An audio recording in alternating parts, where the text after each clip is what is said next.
দেখো, বিশ্বের প্রাচীনতম বেদ হচ্ছে ঋগ্বেদ এবং বিশ্বের প্রাচীনতম গ্রন্থ হচ্ছে ঋগ্বেদ। এরপরে যদি দেখি আমরা সামবেদ, সামবেদ মূলত সঙ্গীত এবং যজ্ঞ সংক্রান্ত স্তোত্রের হচ্ছে সংকলন। আর যজুর্বেদ হচ্ছে মূলত যজ্ঞের নিয়মাবলী এখানে রয়েছে। তাহলে ঋগ্বেদ দেখো বিশ্বের প্রাচীনতম গ্রন্থ বেদ, আর এখানে কিন্তু বিভিন্ন ধর্ম বিষয়ক বিষয়গুলো এখানে রয়েছে। এবং সামবেদ হচ্ছে কি যজ্ঞ সংক্রান্ত স্তোত্রের সংকলন, সঙ্গীত এবং যজ্ঞ সংক্রান্ত। আর যজুর্বেদ হচ্ছে যজ্ঞের নিয়মাবলী।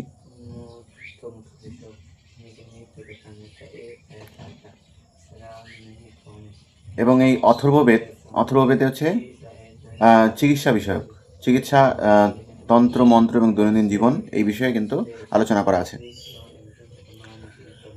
তাহলে প্রথমটা হচ্ছে ঋগ্বেদ। ঋগ্বেদ হচ্ছে বিশ্বের প্রাচীনতম বেদ এবং বিশ্বের প্রাচীনতম গ্রন্থগুলোর মধ্যে একটি, এবং এখানে ধর্ম বিষয়ক বিভিন্ন বিষয়ে আলোচনা করা আছে। গায়ত্রী মন্ত্র কিন্তু আমরা সেই ঋগ্বেদে পাবো, 3rd মণ্ডলে। এবং সামবেদ, তারপরে যজুর্বেদ এবং অথর্ববেদ। যজুর্বেদে যেমন যজ্ঞের নিয়মাবলী রয়েছে, অথর্ববেদে হচ্ছে চিকিৎসা, তন্ত্রমন্ত্র এবং দৈনন্দিন জীবন। এরপরে দেখবো আমরা হচ্ছে রামায়ণ। রামায়ণ হচ্ছে বাল্মীকির লেখা রামায়ণ। মহাভারত হচ্ছে বেদব্যাসের লেখা। ভাগবত গীতা হচ্ছে বেদব্যাস।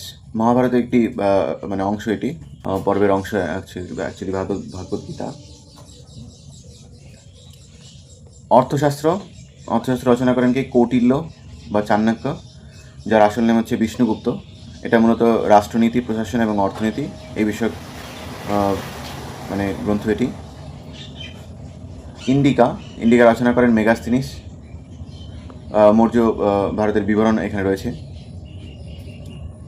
রাস্তরঙ্গিনী, কলহনের লেখা রাস্তরঙ্গিনী, কাশ্মীর ইতিহাস রয়েছে এখানে। এরপরে কি মুদ্রা রাক্ষস, বিশাখ দত্তের লেখা, চন্দ্রগুপ্ত মৌর্যের উত্থানের কথা বলা আছে এখানে। এরপর আমরা পাবো অভিজ্ঞান শকুন্তলম, যেটা কালিদাসের লেখা।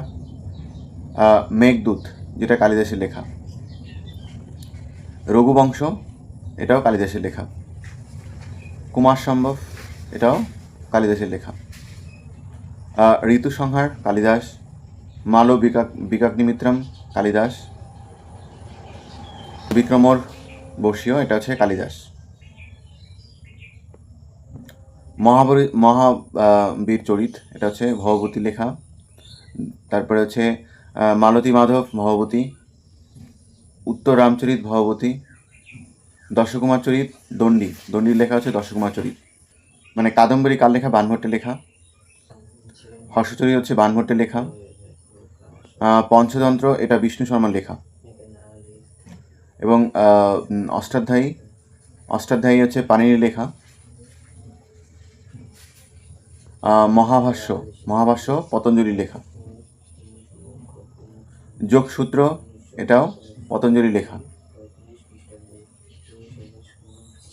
বুদ্ধচরিত অশ্বঘোষের লেখা। সন্ধুরানন্দ অশ্বঘোষের লেখা এটা। চরক সংহিতা, এটাও চরকের লেখা। সুশ্রুত সংহিতা, এটা সুশ্রুতের লেখা।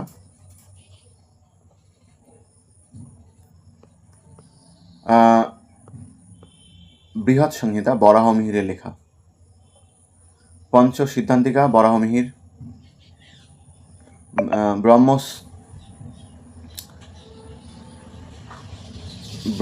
ব্রহ্মস্ফুট সিদ্ধান্ত ব্রহ্মগুপ্তের লেখা।